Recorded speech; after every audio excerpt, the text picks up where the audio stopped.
जो सिर्फ एक लापरवाही से शुरू हुआ था। 8 साल पहले निधि नाम की एक लड़की की लाश, जिसका अंतिम संस्कार नहीं हुआ था, उसे उसी खिड़की के नीचे छोड़ दिया गया और बस वहीं से मौतों का ये डरावना सिलसिला शुरू हो गया। देखिए, निधि की आत्मा एक ऐसे खत की तरह थी जो कभी अपनी मंजिल तक पहुंच ही नहीं पाया। मान्यताओं के हिसाब से जब तक अंतिम संस्कार की रस्में पूरी नहीं होती, आत्मा को मुक्ति नहीं मिलती, और निधि की आत्मा बस न्याय और शांति के लिए वहां भटक रही थी। और यहीं पर कहानी ने एक बहुत ही जरूरी मोड़ लिया।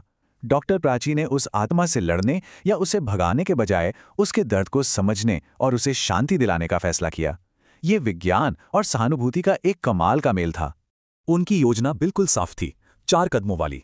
पहला, किसी आध्यात्मिक गुरु की मदद लेना। दूसरा, उस आत्मा का सामना करना। तीसरा, उसके परिवार को खोजना। और चौथा, ये पक्का करना कि उसका अंतिम संस्कार हो। उनका मकसद सिर्फ जिंदा लोगों को नहीं, बल्कि उस मृत आत्मा को भी शांति दिलाना था। तो अगली अमावस्या की रात वो मुर्दा घर किसी पूजा स्थल जैसा लग रहा था। चारों तरफ मंत्रों की गूंज थी, पवित्र भस्म की महक और हवा में एक अजीब सा भारीपन। वो उस बेचैन आत्मा से बात करने की तैयारी कर रहे थे। और फिर उस अनुष्ठान के बीच आत्मा ने अपनी मौजूदगी दर्ज कराई।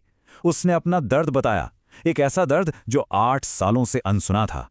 उसके भटकने की वजह बदला नहीं था, बल्कि एक अधूरी रस्म थी, एक अधूरापन। और उसी रात डॉक्टर प्राची ने निधि की आत्मा से एक वादा किया, वादा कि वो उसे न्याय दिलाएगी और उसकी इस अधूरी यात्रा को पूरा करेगी। ये अब सिर्फ एक केस नहीं, बल्कि एक मिशन बन गया था। अब जब अलौकिक दुनिया से सुराग मिल गया था, तो डॉक्टर प्राची ने असल दुनिया में जांच शुरू की। पुराने हॉस्पिटल रिकॉर्ड्स और डीएनए की मदद से उन्होंने विज्ञान और विश्वास के बीच एक पुल बनाया और निधि के परिवार को ढूंढ निकाला। और फिर वो दिन आया जिसका 8 साल से इंतजार था। निधि के परिवार ने उसका अंतिम संस्कार किया और कहते हैं उस चिता की लपटों के साथ सिर्फ एक शरीर नहीं जला, बल्कि एक भटकती हुई आत्मा को भी आखिरकार मुक्ति मिल गई। निधि की आत्मा को शांति मिलने के बाद मुर्दा घर का माहौल ही बदल गया। वो खिड़की जो आतंक का दूसरा नाम थी, वो अब शांति से बंद थी। डर और खौफ की जगह अब वहां एक अजीब सा सुकून और शांति थी। तो कहानी तो यहां खत्म हो जाती है, लेकिन इसकी सीख हमेशा रहेगी। ये सिर्फ एक भूत की कहानी नहीं है, ये सम्मान और सहानुभूति की कहानी है, जिंदा लोगों के लिए भी और उन लोगों के लिए भी जो अब इस दुनिया में नहीं है। ये कहानी हमें एक बहुत ही जरूरी सवाल के साथ छोड़ जाती है।